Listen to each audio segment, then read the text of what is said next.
You used to remember everything: phone numbers, birthdays, the name of your third grade teacher. You could walk into a room and know exactly why you were there. Then one day, the little forgetting started. A word stuck on the tip of your tongue. A face without a name. Most people blame aging. But what if the real problem isn't your brain wearing out? What if the things that could help you most were quietly buried before anyone got the chance to try them? The forgotten frequency. In the early 2000s, a small team of neuroscientists stumbled onto something remarkable. They exposed brain cells to a specific frequency of light, flickering at 40 pulses per second. This is called gamma frequency stimulation. What happened next surprised everyone in the lab. The brain's immune cells, called microglia, suddenly activated. They started clearing out a sticky protein called amyloid beta. That's the same protein that clumps together in the brains of Alzheimer's patients. In mice, the results were dramatic. Amyloid plaques shrank significantly after just 1 hour of daily exposure. Cognitive function improved. Memory tests showed clear gains. The researchers published their findings. The science community took notice. But the pharmaceutical industry had billions invested in drugs designed to do the same thing: clear amyloid through expensive injections. A flickering light costing almost nothing threatened an entire business model. Funding for large-scale human trials moved at a glacial pace. The technology sat in university labs for years, while drug companies pushed their own costly alternatives through the approval pipeline first. The spice they couldn't patent. Turmeric has been used in cooking and traditional medicine for thousands of years. The active compound inside it is called curcumin. Researchers discovered that curcumin crosses the blood-brain barrier, something very few natural substances can do. Once inside the brain, it reduces inflammation and helps break apart the same amyloid plaques linked to memory loss. Studies in India, where turmeric consumption is among the highest in the world, revealed something striking. Rates of Alzheimer's disease in rural Indian populations were among the lowest ever recorded, up to 4 times lower than in the United States. Researchers connected this directly to daily curcumin intake. But here's the problem: you can't patent a spice. No company could own exclusive rights to turmeric. Without a patent, there's no way to charge premium prices. So instead of pursuing large clinical trials, the industry focused on synthetic drugs that mimicked some of curcumin's effects but came with side effects and enormous price tags. Curcumin research continued in small academic labs, mostly overseas, with limited funding and little media attention.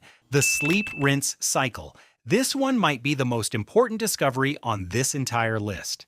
In 2013, researchers at the University of Rochester discovered something no one had ever seen before. During deep sleep, your brain literally washes itself. A fluid called cerebrospinal fluid rushes through your brain tissue in waves. It flushes out metabolic waste, including amyloid beta and tau proteins, the 2 primary toxins associated with Alzheimer's. They called it the glymphatic system. Think of it as your brain's dishwasher. It only runs at full power during deep, uninterrupted sleep.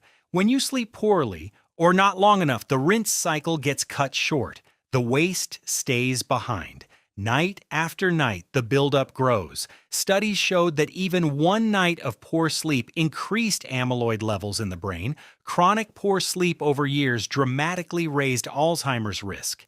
This discovery should have changed everything. Sleep hygiene should have become the centerpiece of every memory preservation program in the country. Instead, it received a fraction of the attention given to new drug announcements. There's no pill to sell for better sleep. Habits. So the message stayed quiet.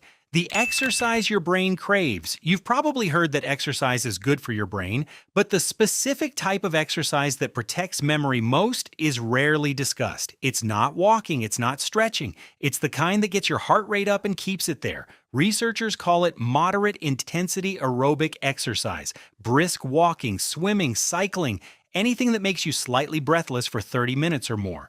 When you do this, your brain releases a protein called BDNF. That stands for brain-derived neurotrophic factor. Think of BDNF as fertilizer for your brain cells. It helps them grow new connections. It strengthens existing ones. It specifically targets the hippocampus, the part of your brain responsible for forming and holding memories. One landmark study found that older adults who walked briskly 3 times a week for a year actually grew their hippocampus by 2%. That reversed age-related shrinkage by roughly 2 years. No drug has ever achieved that result, yet this finding never became a headline the way a new Alzheimer's medication does. Exercise is free, it requires no prescription, and nobody earns a profit when you go for a walk. The social medicine, loneliness, does something measurable to your brain. It's not just an emotion, it's a biological state that changes your brain chemistry. Researchers at Johns Hopkins tracked thousands of older adults over more than a decade. Those who reported chronic loneliness had a 40% higher risk of developing dementia. The mechanism is now well understood. Social isolation raises cortisol, the stress hormone. Chronic cortisol exposure shrinks the hippocampus over time. It also increases inflammation throughout the brain, which accelerates the buildup of amyloid plaques. Meanwhile, regular social engagement does the opposite. Conversation stimulates multiple brain regions simultaneously. Remembering names, following stories, reading facial expressions, responding with appropriate emotions. All of these fire neural pathways that keep your memory sharp. Some researchers now believe that strong social connection is as protective against cognitive decline as any single pharmaceutical intervention ever tested. But you can't write a prescription for friendship. And no company can bottle a conversation, so this powerful protective factor remains a footnote in most Alzheimer's discussions, mentioned briefly and never emphasized. The gut-brain highway. Your gut and your brain are connected by a direct communication line called the vagus nerve. It runs from your intestines straight to your brainstem. Whatever happens in your gut sends signals directly to your brain.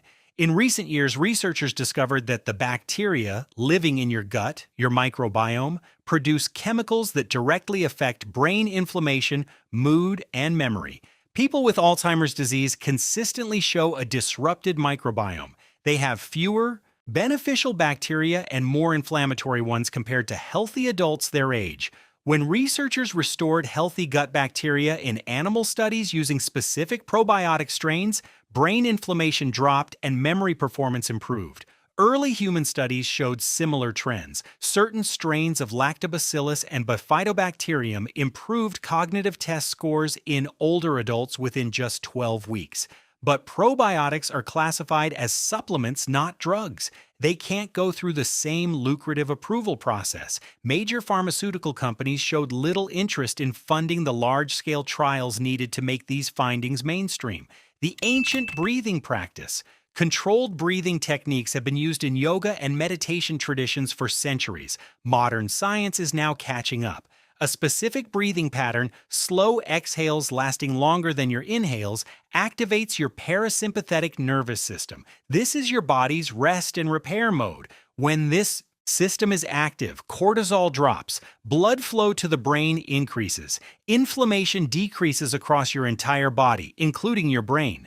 One study from a major research hospital found that adults who practice slow breathing exercises for just 15 minutes a day showed measurable improvements in attention, working memory, and recall after 8 weeks. Brain scans revealed increased activity in the prefrontal cortex, the area responsible for decision-making and short-term memory. The researchers noted that the effect on brain blood flow alone was comparable to some cognitive-enhancing medications, but without any side effects. Yet breathing exercises don't generate revenue. No one needs a prescription for exhaling slowly. So these findings stayed buried in academic journals, discussed at conferences, but never promoted to the public with anything close to the urgency given to new drug approvals. The musical brain shield. Here's something beautiful and surprising. Playing a musical instrument protects your brain in ways that almost nothing else can match. Researchers studying older adults found that those who played an instrument throughout their lives had significantly thicker cortical tissue in the areas responsible for memory and language. Their brains aged more slowly at a structural level, but it gets better. Even people who started playing an instrument later in life, in their 60s and 70s, showed measurable cognitive benefits within months. Learning music forces your brain to coordinate movement, timing, emotion, reading, and listening all at once. No single activity activates as many brain regions simultaneously. A study at a leading medical university found that older adults who took piano lessons for 6 months improved their working memory, processing speed, and planning ability more than a control group doing other leisure activities. Music also reduces cortisol and increases dopamine. It literally bathes your brain in protective chemistry while giving it the most complex workout possible. The fasting window. When you stop eating for 12 to 16 hours, something shifts inside your cells. Your body activates a cleanup process called autophagy. This is your cell's way of recycling damaged parts, including the misfolded proteins that contribute to Alzheimer's. During autophagy, your cells break down and remove the cellular debris that accumulates with age. In the brain, this includes damaged mitochondria and protein clumps that interfere with memory. Researchers found that intermittent fasting boosted autophagy significantly and reduced amyloid buildup in animal models. The brain literally cleaned house during the fasting window. Human studies have confirmed that time-restricted eating improves markers of brain health, including lower inflammation and better insulin sensitivity, both of which directly affect memory. The simplest approach is finishing dinner by 7 in the evening and not eating again until morning. That gives you a natural 12-hour fast every single night. Extending it to 14 or 16 hours amplifies the effect. No pill required, no side effects, just an empty kitchen after sunset. The handwriting revival. This one surprises most people. Writing by hand activates parts of your brain that typing on a keyboard does not. When you form letters with a pen, your brain engages motor pathways, visual processing, and memory encoding all at the same time. Researchers using brain imaging found that handwriting lights up the reticular activating system, a network that filters information and decides what your brain pays attention to and remembers. Studies showed that people who wrote notes by hand retained significantly more information than those who typed. Older adults who kept handwritten journals showed slower rates of cognitive decline over 5-year follow-up periods. The physical act of forming words by hand strengthens neural connections in ways that screen-based communication simply cannot replicate. The cold water wake-up. Brief cold exposure, even just 30 seconds of cold water at the end of a normal shower, triggers a cascade of brain protective responses. Cold activates norepinephrine, a chemical that sharpens focus, improves mood, and reduces brain inflammation. Studies found that regular cold exposure increased norepinephrine levels by up to 300%. This chemical is critically low in people with early cognitive decline. Cold also stimulates the vagus nerve, strengthening the gut-brain connection mentioned earlier. It improves circulation, delivering more oxygen and nutrients to brain tissue. Researchers in Northern Europe, where cold water swimming is traditional, documented lower rates of dementia in regular winter swimmers compared to the general population. The power of learning names. The simplest technique on this list might also be the most practical. Deliberately practicing name recall strengthens your hippocampus like a targeted exercise. When you meet someone, repeat their name immediately. Say it 3 times during the conversation. Visualize it written across their forehead. Connect it to someone you already know with the same name. This small habit forces your hippocampus to encode, store, and retrieve information in real time. Neurologists have found that patients who practice deliberate recall exercises daily maintained hippocampal volume significantly better than those who did not. Your memory is not a fixed resource that simply fades with age. It is a living system that responds to training. Every name you deliberately remember is a small act of resistance against decline, and it costs you nothing but a moment of attention.